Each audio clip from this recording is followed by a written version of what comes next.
que não acharam a proposta dela no box, é porque não tem proposta do conselho, não se preocupem. Então a gente vai passar também por 3 perguntas da diretoria, 3 perguntas do conselho, depois 30 minutos, contando só o tempo de resposta, com listas abertas, lembrando, trainees só ouvintes. Beleza? Top. 30 segundos para ler, 2 minutos para responder. Quem que tá com o celular? E a Camila não teve nenhum tempo descontado de apresentação, então ela vai ter 10 minutos. Aqui. Nossa, aqui. Posso dar a provinha aí, segurar? Você segura? Preciso ficar.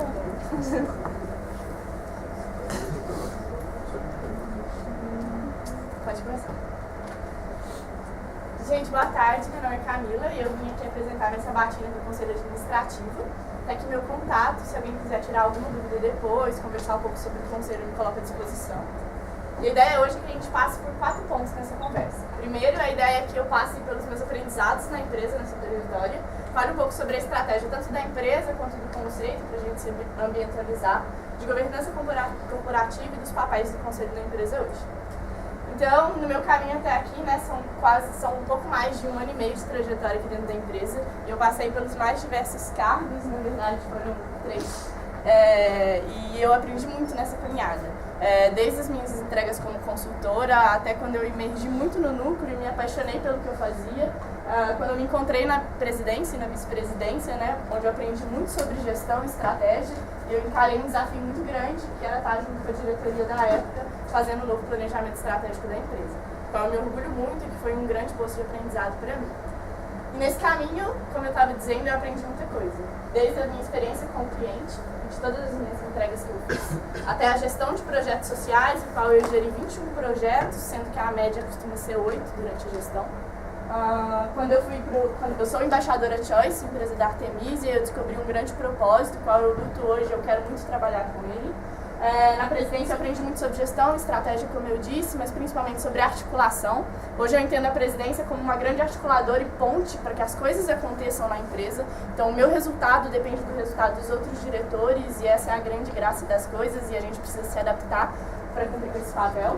E hoje também eu sou conselheira administrativa da BH Júnior, o que me agregou um grande senso crítico, dado que eu tenho que tanto administrar, fazer a audição de resultados da instância, quanto gerenciar a estratégia da mesma, a tomada de decisões estratégicas. E o grande desafio nessa etapa foi que eu criei todo o sistema de conselho administrativo e governança na instância, dado que eu fui a primeira conselheira administrativa.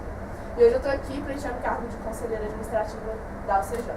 Quando eu olho para tudo isso, uma palavra muito forte me vem à cabeça. Essa palavra é fortuidade. Eu cresci muito nesse tempo.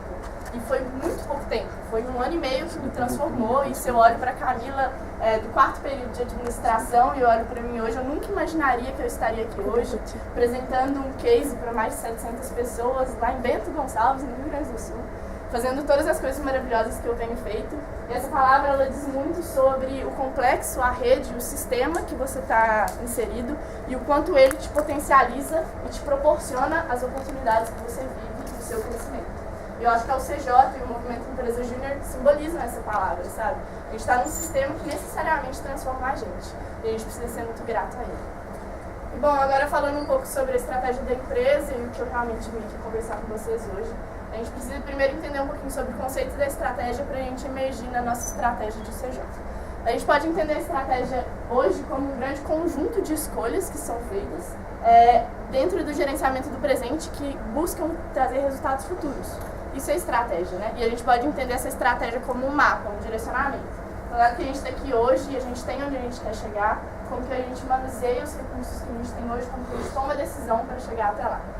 E aí, primeiro a gente precisa entender a estratégia como um processo, que é quando eu sento com as pessoas para criar uma estratégia. Ou seja, quando eu sento com as pessoas e defino aonde eu quero chegar e quais caminhos eu vou utilizar.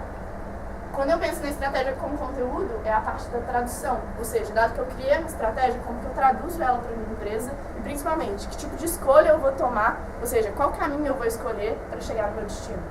E como que eu vou comunicar isso para a minha empresa. E, por fim, a estratégia que eu mais vivo e que toda a diretoria executiva vive, que é a estratégia como prática, que é a tomada de decisão no dia a dia, que é lidar com as incertezas e realmente agir com elas, sempre tendo o direcionamento futuro que a gente planejou no processo em mente. E pensando nisso, a gente emerge para a estratégia da UCJ.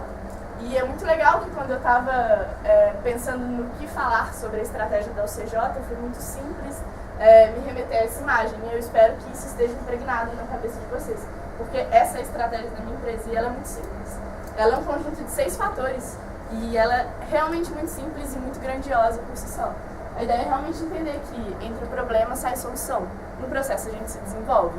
E isso coloca, esse mindset, esse framework, coloca o cliente no nosso ponta a ponta. É para ele que a gente trabalha e o nosso desenvolvimento deriva dos resultados que a gente está gerando para ele. E com esse mindset a gente vem implementando essa nova estratégia. E eu espero que ela esteja fazendo sentido para você hoje. Eu estava conversando com alguns membros da empresa no último mês e o que eu percebi foi que assim, nada mudou no nosso jeito de trabalhar na empresa. A gente continua fazendo a mesma coisa. Só que quando a gente vai falar com as equipes de projetos, a gente percebe que hoje eles tentam necessariamente trazer soluções para o cliente. Eles querem, às vezes, atrasar um projeto para trazer soluções para o cliente. E o foco no cliente é muito mais evidenciado hoje do que era do semestre passado, por exemplo. Então, isso é mindset, a mentalidade mudou e como a gente aplica isso muda de forma consequentemente. E, bom, toda essa estratégia ela precisa ser pautada em algumas práticas que regem a governança hoje da empresa. Se a gente pensa em governança corporativa, a gente precisa pensar num sistema que tem 3 pilares: dirigir, monitorar e incentivar a empresa como um todo, de forma a relacionar e favorecer todos os seus stakeholders, ou seja, as pessoas envolvidas nesse emaranhado. Então, quando a gente pensa em direção hoje no conselho, a gente pensa em tomada de decisões estratégicas. O conselho precisa estar envolvido de certo modo. No monitoramento, a gente pensa em audição de resultados e transparência dessa audição e desse manuseio. E quando a gente pensa em incentivo, é realmente na geração de estímulos para que a diretoria consiga trabalhar de uma melhor maneira e chegar nos melhores resultados. E aí a gente coloca, entendendo esses fatores de governança corporativa, a gente entende os 2 macro papéis do Conselho Administrativo que são tão falados no CJ. O Conselho Administrativo ele é o guardião da estratégia e ele é o auditor de resultado. Isso faz com que a gente alcance a nossa visão através do nosso trabalho. É muito importante essa instituição de governança para que as nossas tomadas de decisão sejam cada vez mais coerentes e coesas. E aí entra muito nessa dualidade de decisões rápidas e decisões assertivas. E eu acho que é nesse ponto que hoje a gente precisa, talvez, melhorar. E o Conselho, ele está aqui como órgão institucional para nos proporcionar decisões mais assertivas. E é muito trabalho com o Conselho, junto com a presidência, que proporciona essa aceleração na tomada de decisões. E aí eu volto no ponto que eu falei com vocês na minha trajetória. É pura articulação. E a gente precisa aprender a lidar com isso. E aí, pegando o nosso estatuto, sendo mais direto, o Conselho faz basicamente 3 coisas principais. Primeiro, ele delibera e acompanha as diretrizes estratégicas da empresa, junto com a diretoria executiva, principalmente com o presidente. Ele se manifesta sobre propostas e materiais que a diretoria executiva manda e solicita para o Conselho. E ele fiscaliza as operações e atividades e serviços da UCJ, para que a gente realmente esteja sempre indo para o caminho que foi delimitado lá na estratégia como um processo, lá no início do ano, quando a gente pensa nossas metas, ou no início do ciclo estratégico, quando a gente pensa no nosso direcionamento principal. E aí a gente consegue encaixar as ações do Conselho hoje nos 4 princípios da governança corporativa que eu citei anteriormente. Então, quando a gente fala de transparência, a gente não fala que não é a questão de eu falar tudo que eu estou fazendo para vocês ou coisa do tipo. É o ato de eu ter o desejo de disponibilizar informações para você. Isso é ser transparente. E a gente nota isso, por exemplo, e até uma mescla de transparência e prestação de contas quando o Conselho posta, por exemplo, uma ata de reunião do Conselho no box para todo mundo ver que tipo de decisão foi tomada. Esse é o desejo de ser transparente em conjunto de prestações de contas. Quando a gente fala de equidade, a gente fala de um tratamento justo para todo mundo da empresa. Todo mundo aqui é sócio, a gente é uma associação. Então, e é muito claro no nosso organograma que a Assembleia Geral é a maior instância da empresa. Então, é muito do Conselho entender as necessidades dos consultores, gerentes, diretores e conseguir articular todos eles. Prestação de contas, como eu disse, e aí vem desde relatório de gestão, atas de reunião, etc., que é realmente disponibilizar e prestar contas para a empresa do trabalho realizado, e responsabilidade corporativa, que é um item muito importante, que é realmente zelar pela viabilidade econômica da empresa. Então, é realmente ajustar os planejamentos financeiros e realmente, às vezes, barrar decisões que culminam em um grande dispêndio de dinheiro, ser consciente nessa hora para manter a sustentabilidade da nossa empresa. E é todo esse sistema que eu falei agora que faz com que a nossa empresa seja e na verdade, que a nossa empresa tome decisões tão assertivas. Então, quando a gente pensa aqui no sistema da governança, a gente tem a parte administrativa, composta pelos diretores, presidente e o conselho administrativo. E é essa organização administrativa que faz com que as nossas decisões e os nossos resultados sejam consistentes. Por fim, acho que eu não podia terminar essa apresentação cheia de gratidão.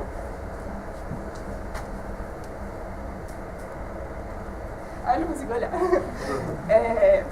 Quando eu falei de fortuidade e esse sistema que ocasiona todos esses resultados pessoais e profissionais para todo mundo que está aqui, a gente olha para esse emaranhado de gente aqui, ó, que apareceu do nada na nossa vida, e a gente vê que o nosso resultado é muito decorrente da participação de todo mundo. É uma rede, é um sistema, ele é complexo. Muito obrigado.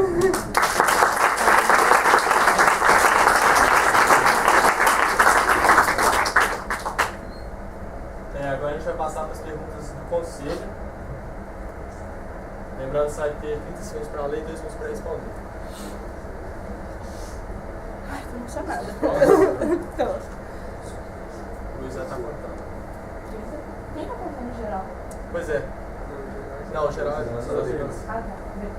Mas inclusive, se vocês se importam de ficar comigo, eu acho mais fácil de controlar. Você prefere? Tranquilo. Pode.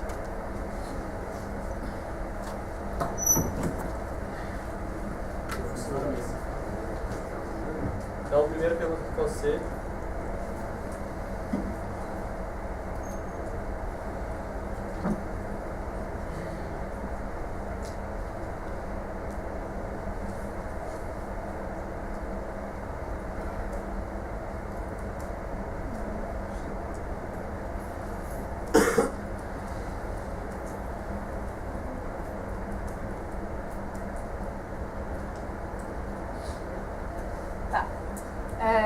O primeiro ponto, né, coloca em análise qual que é o ponto do planejamento estratégico que a gente teve, né, a melhor performance nesse semestre. Para mim, eu acho que principalmente tangencia, e isso de maneira mais informal e cultural, a questão do framework, da mentalidade. Eu acho que a gente conseguiu impregnar isso bem. Então, isso para mim é uma grande vitória, e eu e Romeu, a gente discutia muito sobre a dificuldade que seria impregnar isso e ter uma consistência de, sabe, das pessoas entenderem isso, todo mundo junto. Então, isso é uma vitória.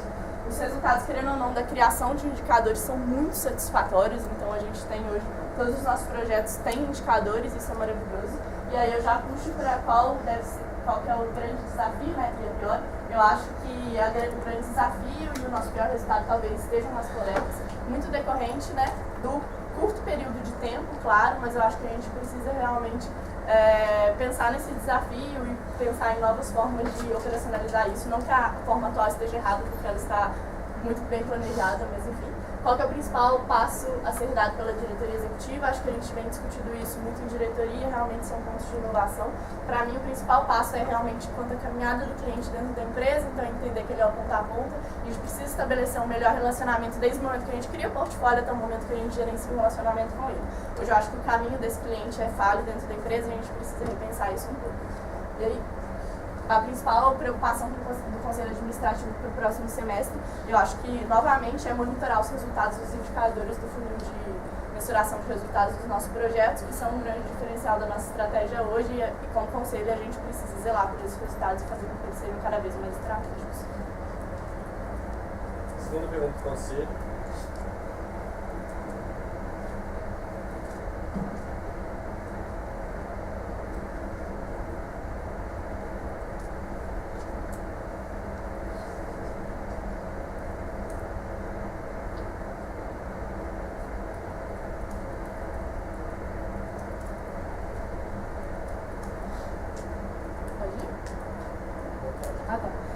Se a gente for pegar a análise de 2016-2, a gente tinha um conselho muito inchado e isso dificultava a tomada de decisão. Então eu acho que um grande passo que a gente deu em 2017-1 foi realmente ter um conselho mais enxuto, e aí a gente teve 3 pessoas no conselho, que é o formato que a gente preza hoje, e isso acabou facilitando com que a articulação entre o conselho e diretoria, presidência para com o conselho. 17-2, eu acho que... 17-2, deixa eu pensar. Eu acho que o problema de 17.2 e 1, e eu acho que assim, é um problema que sempre vai ter, inclusive, eu vejo muito no que tange a marcar reunião, disponibilidade dos conselheiros. 17.2 eu acho que para mim dessas gestões foi a melhor gestão do conselho administrativo, quando a gente construiu o planejamento estratégico, o conselho foi essencial para a construção do nosso planejamento estratégico, então isso para mim foi o melhor semestre. 2018 a presidência vem sofrendo um pouco com a disponibilidade dos atuais conselheiros, que vem dificultando a articulação. E aí, plano de ação para isso, plano de ação que eu queria aproveitar. Acho que para aproveitar a questão de 2017-2, que eu acho que foi o melhor ano, o melhor semestre do Conselho na UCJ, é realmente proporcionar discussões extremamente estratégicas com o Conselho, como foi no planejamento estratégico. Eu acho que eles têm muito a contribuir e eu acho que cabe à presidência saber articular isso de forma a conseguir melhores informações. Acho que hoje a presidência, nesse semestre, não conseguiu levar temas tão estratégicos para o Conselho ainda, porque semana que vem a gente já vai levar um tema mais estratégico, mas, querendo ou não, foi a periodicidade de construção do planejamento estratégico que culminou nesse contato muito mais próximo.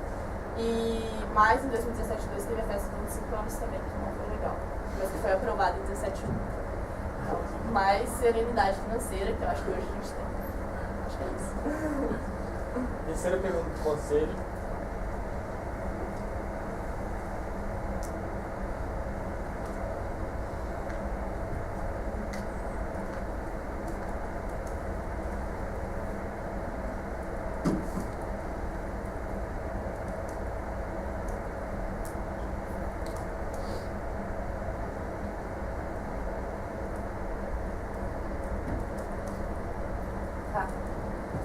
No que tange a implementação dessa nova estratégia de transformação da realidade, como eu disse, eu acho que hoje todos os consultores têm isso muito em mente. Então eu acho que, querendo ou não, foi um grande passo, foi uma vitória. Eu acho que o Mindset foi implementado, ao meu ver. E isso não decorrente só da minha opinião e de conversas tanto com gerentes quanto de percepções que eu capto da diretoria. No que tange se o CJ realmente está conseguindo transformar a realidade do cliente, eu acho que talvez os índices de retenção, mesmo que seja um projeto enviesado do Conservo, mostram que pelo menos o nosso relacionamento e esse foco no cliente vem sido efetivo. E a transformação, ela vem de fato quando a gente já tem 3 cases de sucesso no que tange a indicadores que mostram que os nossos projetos valeram a pena. Inclusive, um deles está ali em cima da mesa. Então, eu acho que a gente está conseguindo gerar bons resultados e realmente transformar a vida do cliente. Acho que essa análise, ela querendo ou não, vai ser um pouco mais de longo prazo. Eu acredito que ao final do ano a gente já vai ter uma análise muito mais coerente para poder tomar decisões em cima desses indicadores. E aí, o que mudou no planejamento e execução dos projetos nesse último semestre, a gente vê que principalmente os planejamentos, e eu não consigo fazer uma análise certeira sobre isso, mas eles vêm englobados soluções mais completas e não pequenas soluções. E eu não consigo analisar se é realmente por causa de demanda do cliente, se é pelo perfil do time de vendas, mas isso é uma coisa que a gente também consegue analisar a longo prazo, mas acho que essa foi a mudança no que tange ao planejamento, muito entendendo, pelo que eu entendo dos gerentes, para realmente sanar o problema do cliente, não oferecer pequenas soluções que não proporcionem realmente a solução da dor do cliente. Na execução, querendo ou não, o que eu acho que mudou foi o mindset. E aí, acho que os indicadores a minha resposta foi balizada pelos indicadores que estão projetos metrificados, que a gente tem uma efetividade muito boa. Projetos implementados, a gente ainda não conseguiu, mas eu acredito que esse resultado é devido ao curto tempo do indicador, apenas 6 meses de execução. NPS em execução vem sendo os nossos melhores resultados depois do NPS pós-venda. Esse é o seu tempo. Agora a gente passa para as perguntas da diretoria. Primeiro pergunta da diretoria.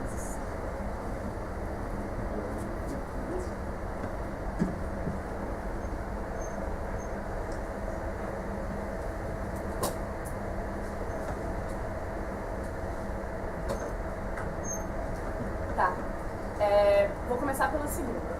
Hoje eu acredito que os diretores não sabem orçar os seus gastos, não porque eles não sabem planejar o tanto que eles vão gastar em cada conta, mas porque eu acho que às vezes não há uma conscientização de que contas que você vai ter que planejar por semestre. Um exemplo claro disso é, por exemplo, a apresentação de cases e eventos MEG para a presidência. A presidência é a representação institucional da empresa, ela precisa estar representando a empresa em eventos, etc. E eu que fiz esse orçamento. Eu sei apenas um evento MEG para a presidência, sendo que a gente teve o EDL, a gente teve o ENEG, a gente a gente teve um encontro de alto impacto, vai ter o Enege, e nada disso foi planejado. Apresentando case, nada disso foi planejado. Então, acho que faltou muito, talvez, uma consciência minha, e eu acredito também de outros diretores nessa escolha de contas, muito porque a gente já tem um plano certinho histórico que a gente sempre obedece ele piamente. Então, para mim, eu acho que existe esse gap na diretoria, e eu acho que quem tem que atuar nisso para melhorar esses resultados é o administrativo financeiro, proporcionando meios da gente tomar consciência, um planejamento mais junto com a diretoria, que hoje não acontece, pelo menos não aconteceu comigo na minha transição para a presidência. E aí, se eu acredito que essa abordagem é correta, de se orçar mais do que o necessário, eu acredito que a gente trabalha numa base bem conservadora hoje em dia, e é por isso que a gente orça mais do que o necessário. E eu particularmente acho que isso é coerente. Querendo ou não, a gente acaba tendo oscilações nos nossos indicadores financeiros por causa disso. Mas eu prefiro me manter numa base conservadora do que me arriscar e não conseguir, por exemplo, cumprir um planejamento financeiro ou realmente ter um superávit não superávit, né, mas resultados muito abaixo do esperado e não conseguir pagar minhas contas. Então eu prefiro ter esse planejamento conservador, mas cabe ao conselho ver em que contas a gente está sendo conservador demais. Nessa audição de resultados do planejamento financeiro que o conselho fez, a gente percebeu que o cofre do RH estava se gastando muito dinheiro e a gente partiu para um modelo mais... Segunda pergunta da diretoria.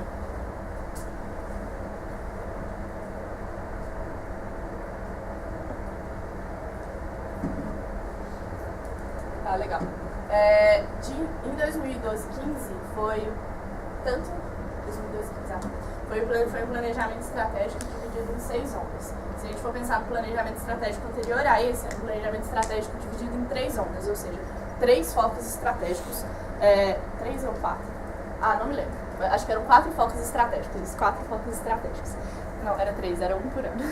3 focos estratégicos, 1 por ano, e o que a gente percebeu é que quando a gente focava em um ano, a gente esquecia dele no próximo ano. E aí a ideia da diretoria e do conselho na época foi dividir ele em 6 focos estratégicos, 6 ondas, ou seja, 1 por semestre, para meio que balizar e a gente ter realmente dispersar maior esses objetivos e essas ideias durante o planejamento estratégico. A gente viu novamente que não deu certo, que não foi uma estratégia muito coerente. Em 2015-17 a gente partiu para o último planejamento estratégico que a gente teve. Foi um planejamento estratégico muito robusto, bem estruturado. Os focos estratégicos do planejamento estratégico a gente pode ver na visão, né, ser reconhecido pelo mercado, MEG, formando profissionais bem capacitados. Então acho que são 3 focos bem interessantes e a minha crítica é que eles não eram mensurados da melhor maneira. Então, acredito que houve um gap de entendimento se a gente realmente alcançou esses objetivos ou não, e era tudo muito mais subjetivo do que quantitativo. E no nosso planejamento atual, eu acho que é bem claro que o nosso foco é a implementação de projetos, mensuração de resultados, foco no cliente.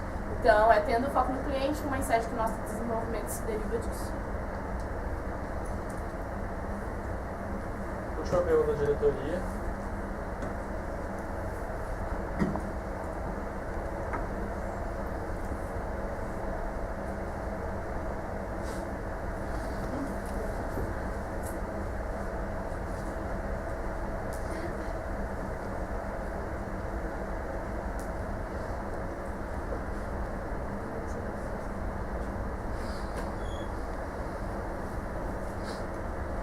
Legal.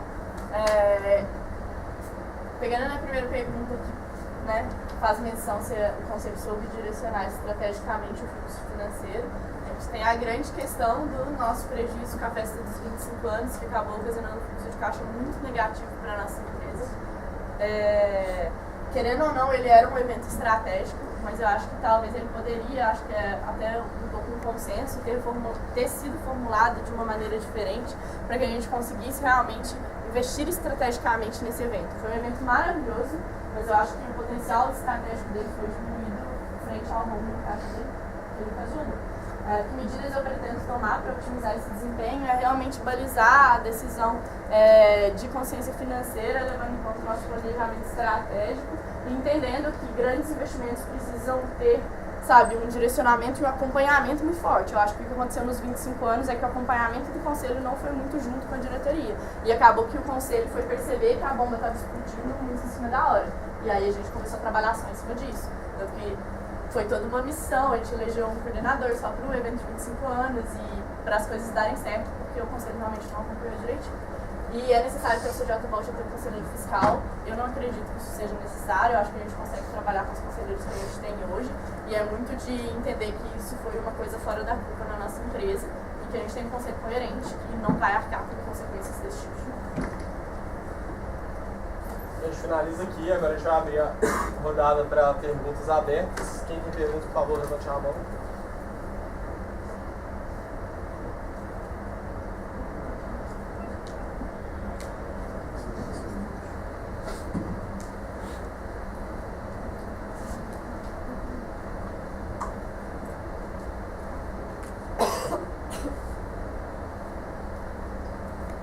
Pode abaixar.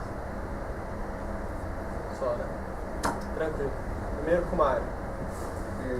Para a sua apresentação, Camila, a gente fala muito na UCJ que em vários casos a nossa tradução do nosso planejamento estratégico ela não é eficaz.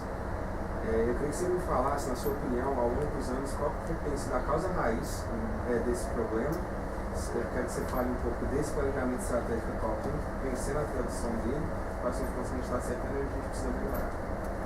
Tá, eu acho que assim, querendo ou não, o primeiro semestre de tradução de um planejamento estratégico ele é muito complicado, porque a gente tem uma empresa inteira que está ambientalizada por uma coisa e é exposta a outra coisa. Querendo ou não, o período de construção é muito favorável para que isso aconteça de maneira mais alinhada com os membros da empresa, que a tradução seja mais simples. Porque eu acho que foi o principal erro do semestre passado, no que tange a tradução do planejamento estratégico, e eu coloco no semestre passado mesmo, porque a construção do planejamento estratégico foi feita junto com a empresa. Então, todos os membros estavam alinhados, os repasses eram feitos, foi uma construção muito bonita que, ao final, estava todo mundo concordando e achando tudo muito legal e querendo trabalhar por isso. No entanto, faltou a construção, ou pelo menos exposição ao trainee sobre esse planejamento estratégico. Eu vi que houve uma exposição apenas na última reunião de membros, e assim, é muito conteúdo para os trainees absorverem de uma vez só. E aí eu acho que talvez o certo desalinhamento e a dificuldade de tradução esteja nesse viés, porque a gente não conseguiu trabalhar com os trainees de maneira efetiva para que eles, que são a grande maioria da empresa hoje, entendam os nossos direcionamentos estratégicos. Esse posicionamento também esteve presente na última tradução, no entanto eu vejo e eu tenho até materiais de um grande esforço da última gestão em tentar traduzir o planejamento estratégico tanto em reuniões de membros quanto em retiros. O que a gente vem feito hoje é realmente entender que as iniciativas são um grande gancho para isso e trazer tradução de iniciativa em toda a reunião de membros. Não sei se isso está sendo a forma mais efetiva, inclusive eu espero uma análise muito crítica sobre isso e feedbacks dos membros da empresa. Mas eu acho que o mindset está conseguindo ser implementado. Iago. Camila, quando você analisou a gestão do conselho desse último semestre, você falou que um dos principais problemas foi a disponibilidade de tempo. Eu queria saber, antes você estava no lado da presidente, agora você passando para o outro lado, caso eleita, como você pensa que pode ser amenizado esse problema e o que você se propõe a fazer como conselheira para amenizar esse problema? Essa foi inclusive a pergunta que eu fiz para o Ronan nessa batina dele, no mês passado, exatamente isso. O que a gente faz no conselho para que a gente tenha uma disponibilidade de reuniões sempre? A gente tem um calendário tático que já deixa reuniões pré-marcadas. No entanto, eu acho que isso é uma negligência não só do conselho, da presidência. A gente não olha para esse calendário tático para marcar reunião com o conselho. A gente marca reunião com o conselho quando a gente precisa marcar reunião com o conselho. Ou em momentos que realmente estão no calendário tático, que são em momentos de validação de relatório de gestão, esse tipo de coisa. Mas para momentos mais pontuais, por exemplo, eu e o Gui, a gente vai validar com o conselho a questão das políticas internas. Então, assim, é quando surge, sabe? Eu não consigo realmente planejar. Então, eu acho que esse é realmente o gap. E eu acho que se a gente começasse a passar a respeitar as datas que a gente coloca no calendário tático, a gente teria um alinhamento pelo menos maior. E realmente, e é muito do presidente falar assim, conselho, a gente tinha marcado isso no calendário tático essa semana. Será que a gente consegue resolver alguma pendência nessa mesma data que todo mundo tinha disponibilidade no dia? Tipo assim, pelo menos foi planejado isso. Então, eu acho que uma melhor utilização do calendário tático é a melhor saída. Porque, querendo ou não, a gente não sabe o nosso futuro no conselho administrativo. E não é uma coisa que a gente pode se propor aqui na frente e prometer. Assim, para mim, a melhor utilização do calendário tático seria uma ferramenta. Galveiro. Parabéns, Camila. De forma simples, um conselho administrativo existe para que as ações executadas pela diretoria continuem alcançando a missão e a visão de uma empresa. conselho ele não decide sobre quais são os meios que a empresa e a diretoria executiva vai utilizar para alcançar esses resultados. Como você, enquanto conselheira, se eleita, vai garantir que o conselho não interfira além do esperado na execução da estratégia? Tá. Eu acho que assim, essa é uma questão que depende muito mais do conselheiro presidente. Porque o presidente é um dos conselheiros administrativos e, assim, as noções da estratégia da empresa, do que está rolando, de operacionalização, só perpassam ao conselho administrativo ou de maneira informal, tipo nos corredores. Isso é uma coisa que a presidência tem que se incentivar, eu acho. Eu acho que, assim, o conselho administrativo está aqui para todo mundo. E é para todo mundo conversar, é para todo mundo ter acesso e tudo mais.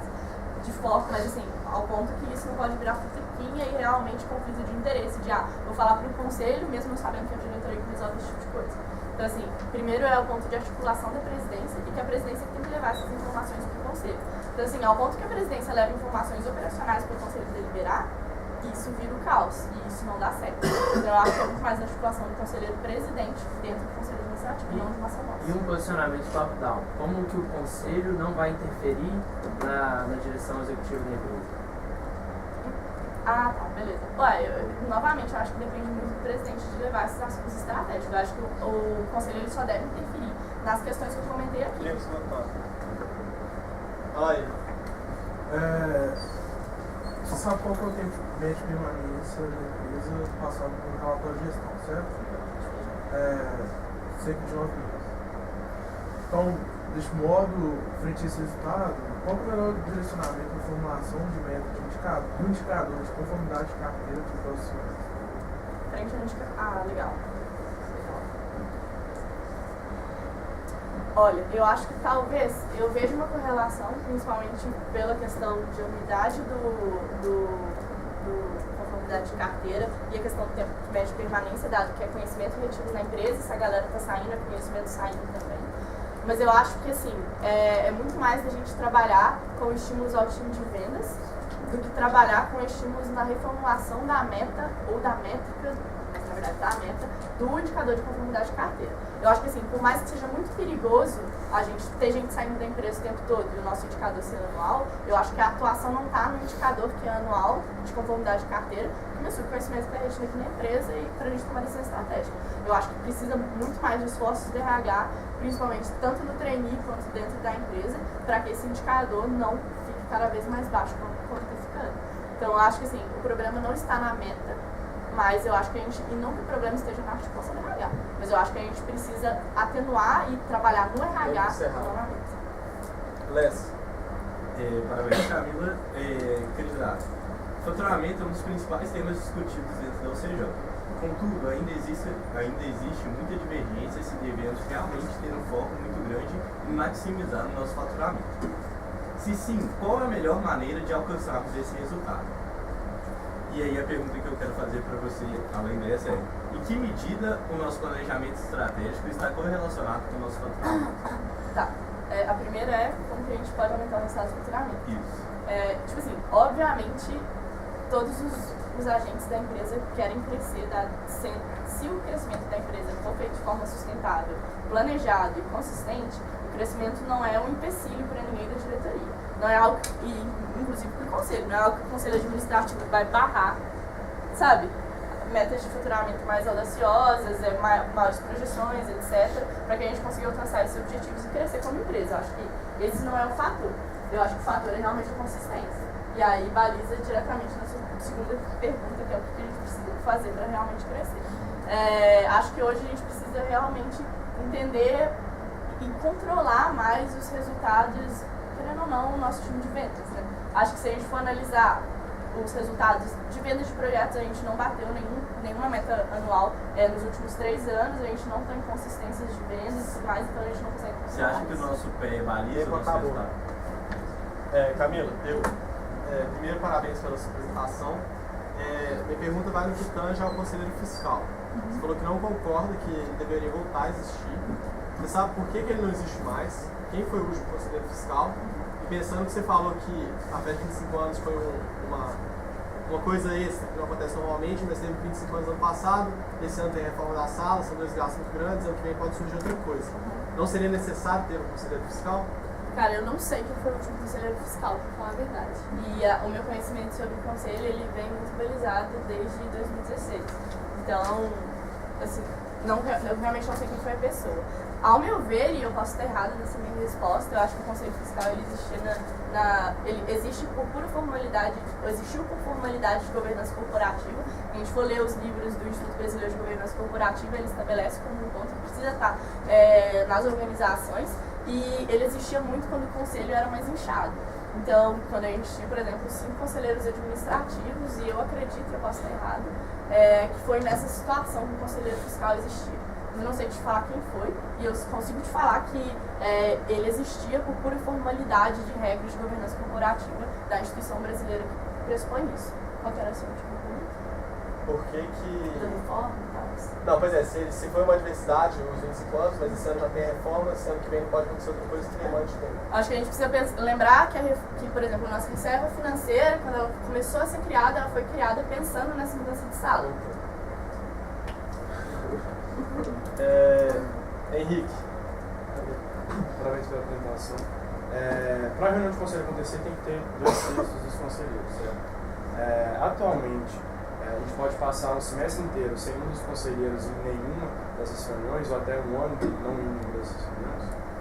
Cara, isso é um assunto muito complicado, se a gente não realmente elege mais um conselheiro, né? Se a gente não elege 2 conselheiros. A gente não tem nenhum problema fiscal com isso, não vai dar problema no cartório, o cargo fica em vacância, mas igual você disse, querendo ou não, a gente consegue 2/3, porque seriam 3 conselheiros. Seria 2 conselheiros administrativos, se eu for eleito, e o presidente. Então a gente acaba conseguindo 2/3, mas a tomada de decisão fica muito prejudicada. Tá. Sim, mas a questão, se fosse eleito, você tem a opção de não ir em nenhuma dessas reuniões. Ah, tá. E o que a gente faz com isso? O que você acha sobre isso? Não, isso é muito complicado. Eu acho que assim, a questão não é balizar essa situação de eu não posso ir na reunião, mas é lembrar do que a gente estava conversando e tipo assim, vai ficar muito mais difícil a articulação, muito mais difícil marcar uma reunião. Então assim, novamente, eu acho que a única coisa que a gente consegue fazer, e eu pensando aqui agora, eu acho que eu posso, essa ideia pode ser maleável e a gente pode achar um outro ponto ótimo, mas eu acho que tendo a consciência de que talvez a gente só vai ter um conselheiro eleito neste edital para este semestre, é muito de realmente respeitar as datas pré-estabelecidas e não, sabe, respeitar elas, porque a gente não tem saída. Luiz. Primeiro, parabéns pela apresentação, Camila. Quando a gente fala de mudanças estruturais dentro da empresa, eu acho que, de certa forma, a gente acaba iniciando o conselho, de certa forma, tem a responsabilidade de entender melhor isso e dar a sua opinião a respeito disso. E aí eu queria saber, basicamente a pergunta aberta, eu quero saber mais sobre a sua opinião, eu queria discutir sobre as coisas que estão sendo conversadas a respeito de formação de time de vendas, de uma área voltada para vendas e esse tipo de coisa. Cara, eu conversei, inclusive, eu estava lá no Encontro Gaúcho e conversei com um consultor, uma consultoria chama Focus, e aí foi um fast consulting sobre vendas comigo, e aí eu falei muito sobre essa situação, foi essa situação que eu lembrei de, às vezes, criar só um tipo de vendas, dividir diretorias, etc. E o que ele me instruiu a fazer, que já foi feito, inclusive, na PS Júnior, que eu também fiz parte, que realmente precisa partir de uma criação de um time de vendas com os recursos que a gente tem hoje, de realmente buscar capacitações no que tem já isso. E aí eu já anotei uma série de recursos que a gente pode utilizar e de como a gente pode aproveitar isso dentro do nosso time atual. Como eu acredito que isso deve acontecer? Eu acho que para mim hoje a inovação é processualizada dentro da empresa e eu não estou falando que isso é um ponto positivo. Mas ela é processualizada, grandes inovações, grandes mudanças estruturais são processualizadas através de iniciativas estratégicas. Eu acho que esse precisa talvez ser um grande foco no próximo semestre. Foi o foco negociação esse semestre e eu acho que o próximo passo vai ser o foco novamente. E assim, não confunda iniciativa estratégica com uma iniciativa que dura 6 meses. Pode durar uma semana, pode durar um mês, mas precisa ser bem estruturado. Proporcionado. Ivan. Xan. A gente passa para mais uma rodada de perguntas. Quem tem perguntas?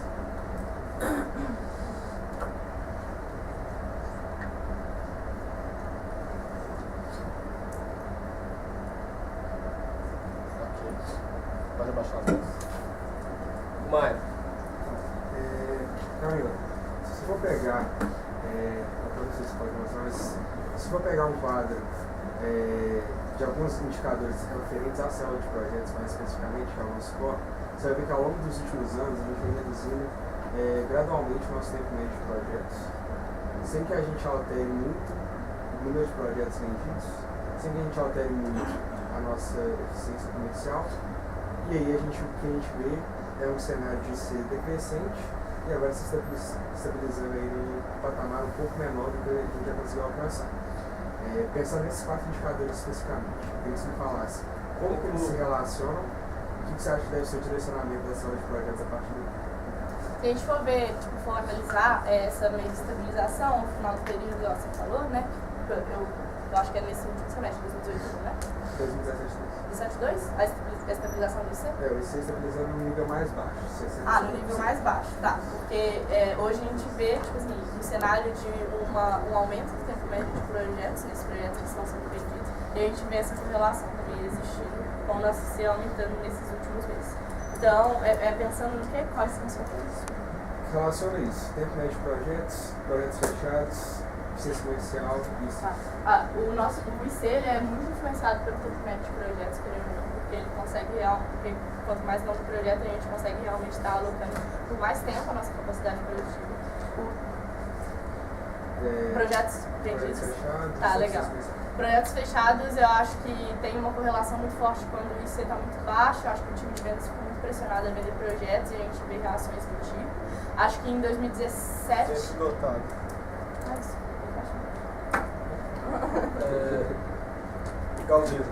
Oi. Camila, sobre o planejamento financeiro da empresa, que foi até uma das perguntas de PowerPoint. Você diria que a postura do conselho nesse semestre foi pouco colaborativa no que tange ao planejamento financeiro? Assim, só colaborativa de que sentido? Colaborativa, que é dar abertura para a participação dos diretores. Eu vou seguir com a minha pergunta. É porque eu acho assim, acho que a gente fez o processo que é feito. A presidência articulou com a diretoria, e eu acho que a parte colaborativa está dentro da diretoria, da presidência. Não, eu imagino que essa já está contando. Eu acredito que não foi um processo colaborativo, como diretor que teve que propor, eu só propus e recebi uma resposta do conselho, e a minha pergunta é, uma maior colaboração entre o envolvimento de diretores e conselheiros não seria uma maneira de aprovarmos PFs mais condizentes com a realidade que a empresa precisa e que o diretor precisa?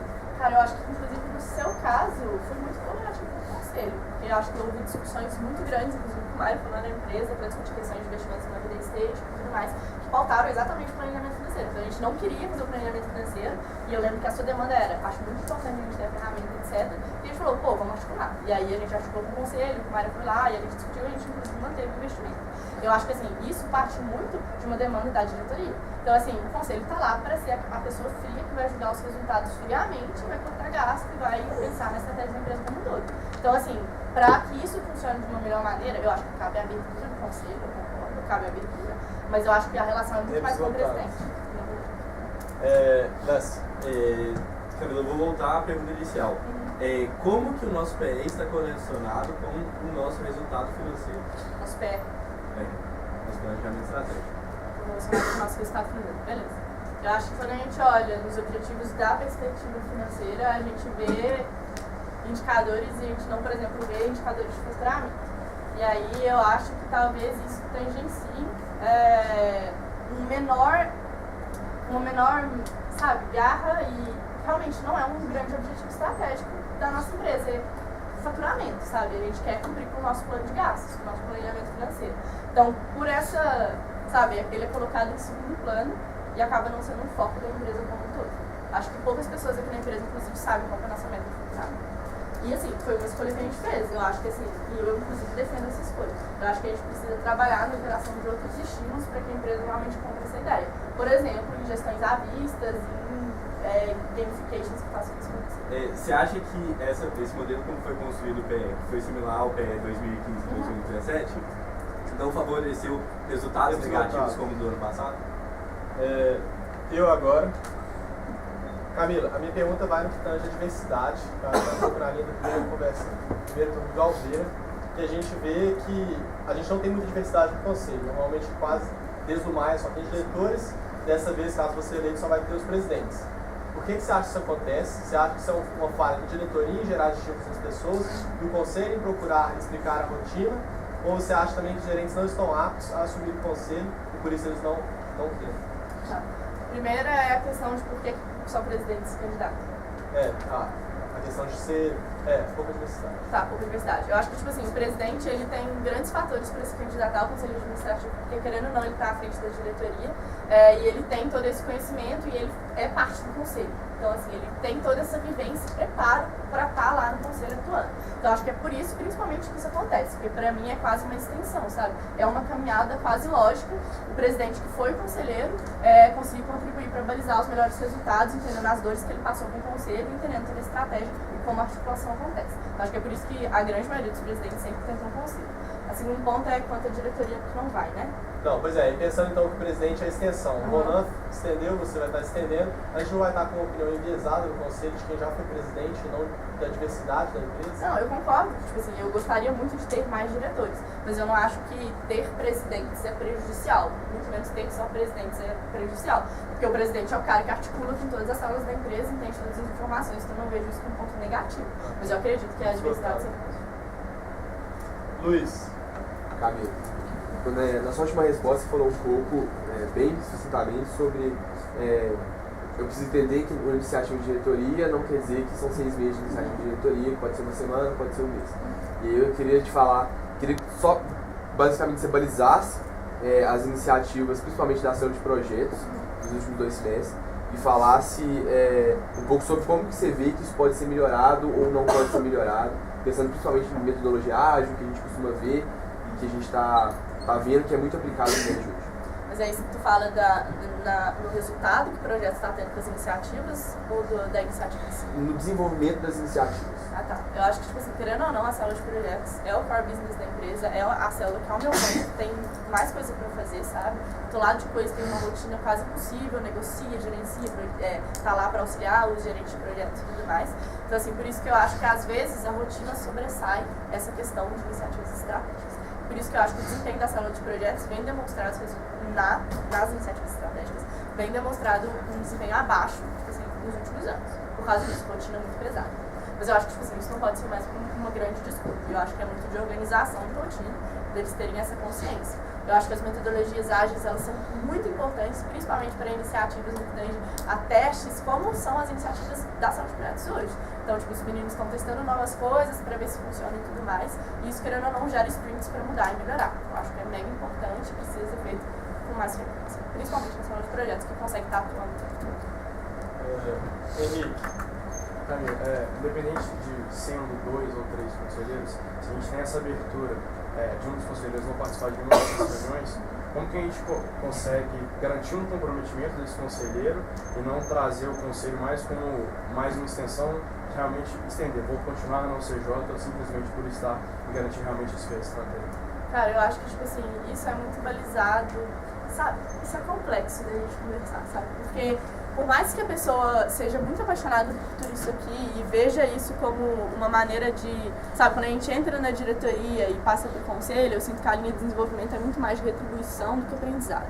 Quando a gente está nessa base, e a parte de retribuição é muito forte, porque a gente tem muita paixão pelo que a gente faz, a gente vê as coisas nas outras pessoas, eu acho que é muito difícil a gente julgar essa pessoa que às vezes acaba não tendo disponibilidade. E é uma coisa que é realmente muito imprevisível, sinceramente. O que eu acho que a gente pode fazer para estar melhorando essa situação é realmente na atuação da presidência, enviar conteúdos anteriormente para o conselho, os conteúdos que vão ser debatidos em reunião, e que todo o conselho se posicione sobre o conteúdo via e-mail, via WhatsApp, que seja. Porque aí a gente já tem todas as opiniões de todo o conselho e realmente a discussão acontece com os conselheiros presentes. Acho que essa é uma baita forma da gente sanar. Inclusive já é feito em vários pontos hoje em dia.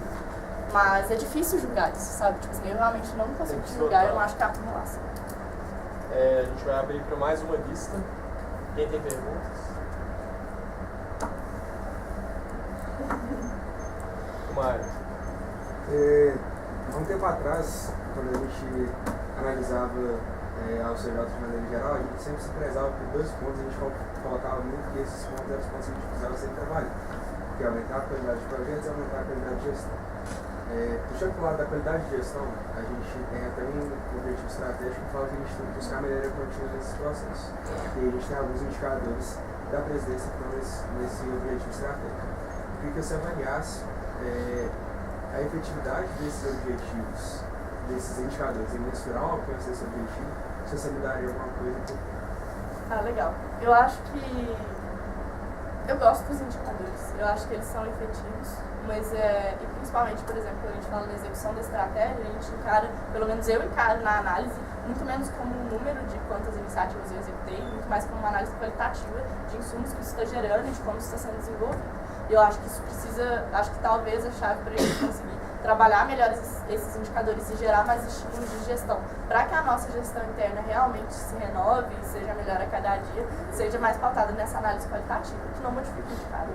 Então, assim, eu acho que o erro talvez não esteja no indicador, mas seja no trabalho e geração de estímulos da presidência, trazendo esses outputs.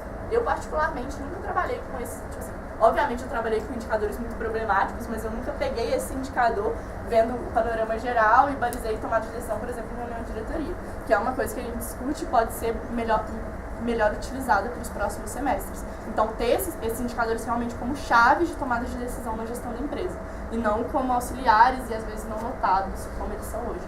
Só a presidência se preocupa, porque as outras diretorias às vezes não tem tanta essa preocupação com esse indicador específico. Os três, né?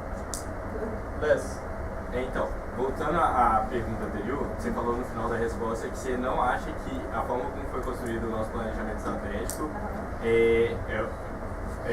vamos dizer assim, protege resultados financeiros negativos. Aí eu queria trazer os dados da festa de 25 anos, que foi a pergunta da diretoria. Por conta do prejuízo da festa de 25 anos no final do ano passado, a gente investiu no terceiro trimestre R$ 1.800. R$ 1.800 em membros é menos que a verba de transição de um diretor. Você acha realmente que o resultado financeiro da UCJ não está relacionado com o cumprimento dos outros objetivos estratégicos, e se sim, como que ele está relacionado? Eu não estou entendendo a correlação do planejamento estratégico da UCJ com essa questão de eu aprovar uma festa de no que tange ao financeiro. Basicamente, se a gente está tendo um resultado negativo no financeiro, mas cumprindo com os outros indicadores, a gente está indo bem na estratégia? Não, de jeito nenhum. Então por que isso não está na estratégia? Eu acho que, tipo assim, existem indicadores que traduzem isso, e essa resposta que eu dei por exemplo, os indicadores da presidência, que mostram o panorama. Por exemplo, você está batendo todas as metas dos meus indicadores, tanto operacionais quanto estratégicos, e tem um indicador de planejamento financeiro que não está ok, e eu falo, a estratégia está ok, também a gente aqui. Só que o lance é essa análise qualitativa e esse output, que eu acho que nunca deixou de lado. Então, no mesmo prejuízo, a gente tinha um indicador de hora, que é o nosso indicador, vamos dizer, de faturamento, de cerca de 12,5. Você acha que isso é um resultado negativo para a Demfim? No objetivo? De faturamento de 12? Não, de preço médio da hora vendida, que é o nosso indicador que está principalmente atrelado. Não, é um resultado negativo. Então ele representa o cenário financeiro da CJ? Não, porque eu acho que quando você cita a festa de 25 anos, a gente cita um gasto, e aí a gente precisa trabalhar no como a gente vende projetos para realmente sanar. Só que eu acho que precisa ser analisado o cenário de IC e de alocação da galera. Não é só... Galveiro. Camila, eu vou voltar nesse ponto do Lécio. Eu acho que o que o Lécio está querendo dizer é que a UCJ hoje falta com indicadores financeiros que realmente traduzam a saúde financeira da empresa. E na situação que ele citou desse terceiro trimestre, a gente tinha uma situação financeira ruim, mas a gente estava desenvolvendo membros e a nossa prioridade é apenas desenvolver membros, estava sendo cumprida sem se preocupar com a saúde financeira da empresa, com arrecadar dinheiro suficiente para poder reinvestir nesses membros. É esse o ponto que ele está querendo e eu queria que você continuasse discorrendo. A nossa estratégia hoje ela não tem uma preocupação com a saúde financeira da empresa. Os indicadores não transmitem essa preocupação no seu todo. Você continua concordando com essa parte do planejamento estratégico? Eu discordo plenamente que a nossa estratégia não baliza essas coisas. Eu acho que a nossa estratégia protege a sustentabilidade financeira da empresa. Os nossos indicadores permitem muitas análises e dizem muitas coisas. Não é só porque a gente não tem um indicador de faturamento, que é baseado, todo mundo sabe o faturamento da empresa, é só olhar o nosso planejamento financeiro. Eu concordo que hoje não há, tipo assim, a gente não cria, por exemplo, a nossa meta de faturamento é cumprir o nosso PF. Acho que a gente pode ser mais usado nisso, pensar em meios também, não é uma decisão assim do nada. Mas eu acho que nossos indicadores eles protegem a nossa estratégia, protegem o nosso planejamento financeiro. E eu acho que, tipo assim, tratar, por exemplo, a questão dos 25 anos dessa maneira é, tipo assim, não entender o ambiente que a gente estava imergido. Então, assim, foi um senso de urgência e foi decorrente do não acompanhamento financeiro. O exemplo de 25 anos é um exemplo. Ou seja, tu não tem uma preocupação com quanto ela fatura em competência e quanto ela fatura em caixa traduzida nos indicadores. Assim, eu não consigo fazer análise para saber minha previsibilidade, minha arrecadação em competência ou a saúde financeira em caixa, a não ser que o ADMFIN se disponha a fazer essas demonstrações para a gente. Isso não está na estratégia da empresa. Se continuar achando que não deveria estar, indicadores de faturamento em caixa de competência? Não, porque eles são traduzidos em indicadores, por exemplo, de investimentos, que é o que realmente importa. Então, se vocês vão quebrar a métrica do indicador de investimentos, aí a gente consegue ver tanto o fluxo de caixa e o de competência, que foi o que a gente transformou no último planejamento financeiro, do último planejamento estratégico. Michelin. Pensando que a gestão à vista que a gente tem hoje foi uma das maneiras para suprir um dos gaps do último TE, como que você enxerga o início dessa gestão à vista, desse semestre, e como que, quais os estímulos que eles estão gerando hoje? Tá, eu acho que no início do semestre, quando a gente estava testando, né, na elaboração do PE ainda, né, eu acho que gerou um estímulo muito positivo. Eu acho que a galera curtiu e gerou um estímulo de correr atrás de resultado, de reverter atrás e tudo mais. Eu acho que hoje, como qualquer gamificação que não termina numa recompensa, porque a teoria de gamificação é terminar em um ganho final, né? E como não termina, é realmente muito mais da consciência da pessoa do que de um ganho que ela vai ter. O nosso gestor hoje, ele acabou perdendo esse estímulo. Acho que faltou talvez um pouco da presidência de saber articular de uma melhor maneira, mas eu acho que hoje ele não é tão eficaz quanto ele foi no segundo semestre de 2017. Eu acho que, tipo assim, maneiras de tornar ele, tipo assim, melhor para a empresa, eu acho que o modelo dele é bom, a gente traduz bons indicadores, eu acho que é muito de como a gente passa eles, tipo assim, até visualmente, como a gente cria estímulos para que a galera ligue para eles. E é muito pensando, por exemplo, no Plano Enérgico, a gente criou estímulos para que isso aconteça. Então, assim, é realmente estudar a teoria de gamificação, entender como que a gente pode aplicar melhor nos resultados da empresa, seguindo os indicadores que a gente vai já sabe, que a gente pode mudar e trazer esses indicadores. Tipo, não é regra. Alveiro, quanto tempo nós temos? 7 minutos e meio. Alguém mais tem alguma pergunta? Todos contemplados? Então a gente termina aqui também essa baixinha no caminho.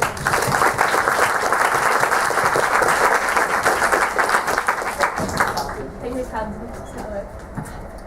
Ô, gente, cadê? E o Marina não estão aí? Os dois saíram. Ah, tá. Então eu vou